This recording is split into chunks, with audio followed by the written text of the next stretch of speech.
Et bonjour à tous et à toutes et bienvenue sur ma chaîne. Je suis ravi de vous retrouver aujourd'hui pour une présentation assez importante à mes yeux parce qu'il s'agit d'un jeu de divination très particulier. Vous l'avez vu, le jeu de loi divinatoire créé par Alcine Nathanael. Donc merci à toi pour l'envoi de ce coffret. Et je suis ravi de vous présenter ce petit, j'ai envie de dire, jeu exceptionnel sur ma chaîne en vidéo.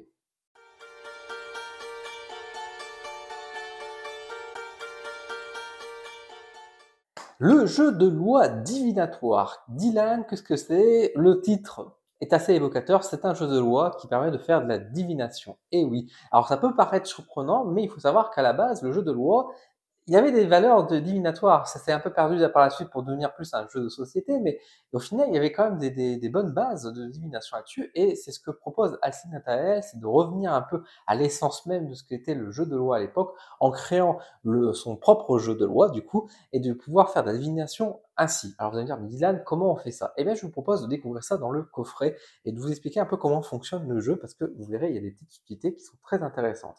Alors, nous sommes sur donc, le jeu de loi divinatoire, c'est donc écrit et réalisé et illustré par Alcide Nathanael, pardon. Alcide qui est une personne très créative, pardon, dans tout ce qui est justement dans l'art divinatoire. Il est connu principalement pour l'oracle d'Algérie, mais également aussi pour l'oracle de Mercure, et il a également écrit des ouvrages, etc. Donc bref, c'est quand même une grande tête, un immense artiste également qui illustre ces oracles et qui fait toujours des choses très intéressantes et très spirituellement fortes. Donc, on est très content de le retrouver pour quelque chose, pour ce beau coffret. C'est un jeu qui est sorti du coup en octobre 2024. Donc là, je vous présente l'édition qui est sortie chez le Lotus et l'éléphant. Et il est proposé au prix de 22 €, ce qui n'est pas très cher pour le coffret. On va pas retrouver à l'intérieur du coup des cartes, on va retrouver à la place un plateau de jeu. On va retrouver également 6 jetons, un livre livré entre guillemets qui est quand même assez conséquent, vous allez voir, et nous avons également à l'intérieur un des 12 pour pouvoir bien sûr jouer au jeu de loi. Alors, je vous propose tout de suite d'aller voir un peu ce coffret. Alors voilà à quoi ressemble le coffret, donc, avec cette fameuse oie en plein milieu, hein.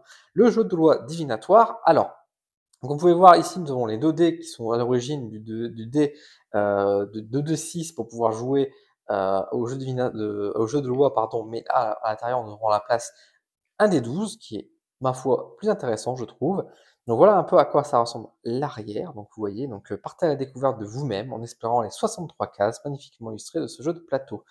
Le jeu de loi divinatoire vous offre une façon inédite de lire l'avenir. Il sera l'outil idéal pour répondre à vos nombreuses interrogations, communiquer avec les esprits défunts et plonger dans les souvenirs brumeux de vos vies antérieures. Et oui, parce que c'est un jeu qui va proposer quand même de faire pas mal de choses. Et vous allez voir que dans la méthodologie, on va dire, de passer les messages, etc., c'est très simple, c'est très bête, mais ça fonctionne en fait, hein. C'est surtout grâce au livret que vous allez pouvoir faire ça, mais du coup, c'est un jeu qui va pouvoir avoir une réutilisation très très forte, et ça, c'est toujours pratique. Allez, on ouvre le coffret, le jeu de loi. Allez, hop, on ouvre, ça arrive. Alors, vous ne voyez pas, mais moi, je le sens. Voilà, c'est en train de glisser, c'est en train de tomber.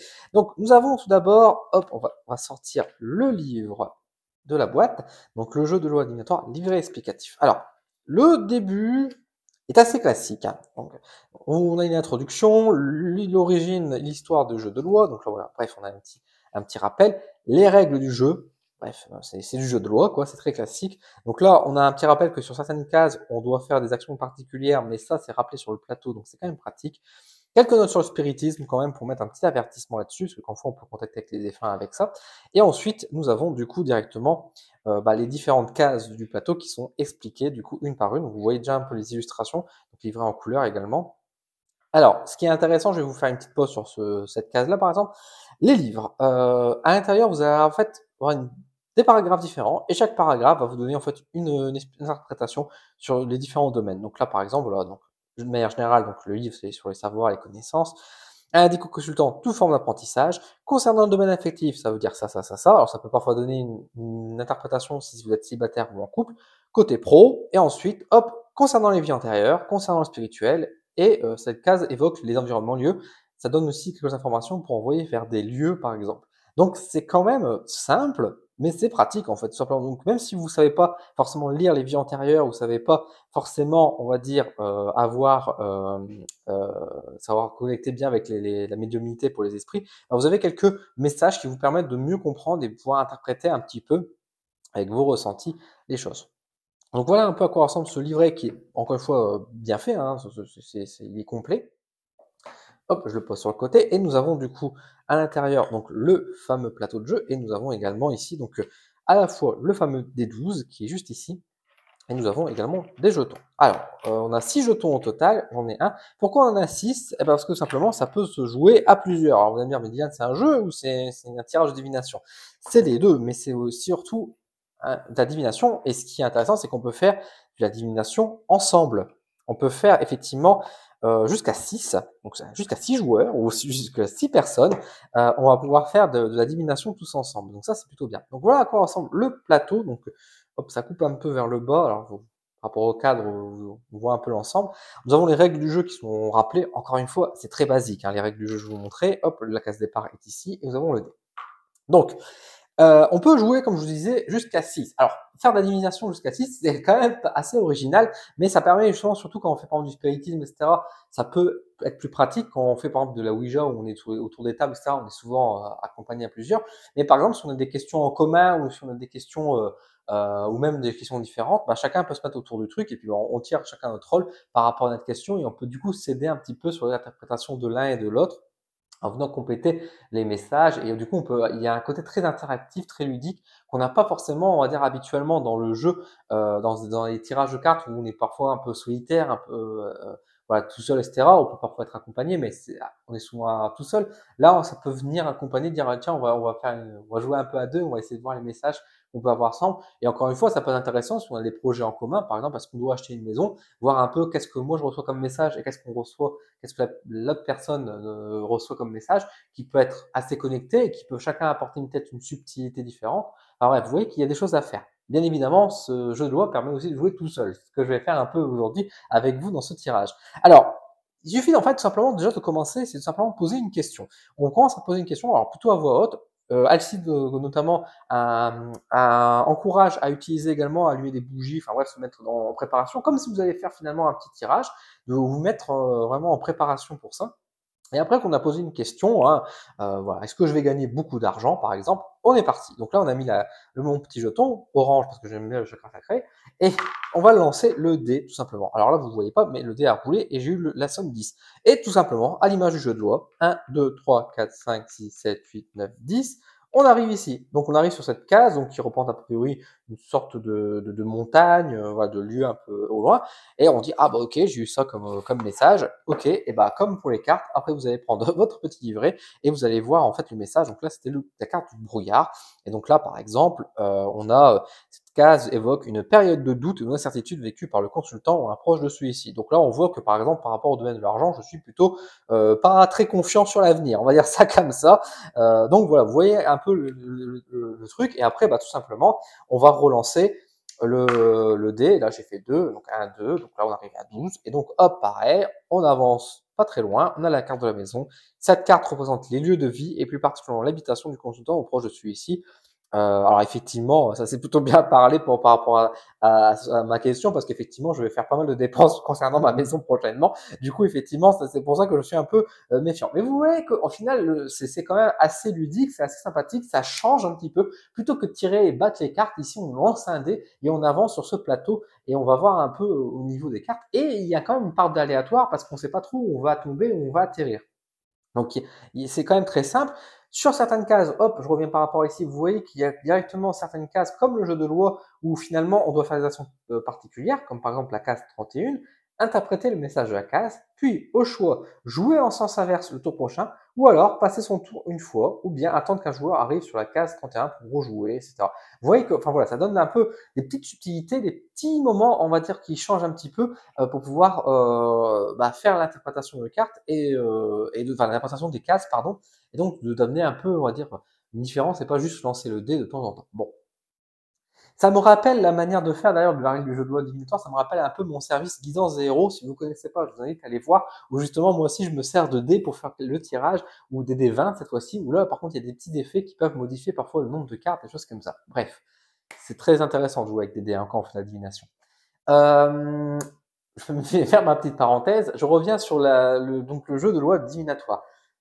Il est fantastique. Voilà. Je vous le dis tout de suite, c'est quelque chose de très intéressant. J'aime beaucoup. Alors moi qui aime déjà beaucoup les jeux de société de base, effectivement, ça me réjouit, etc.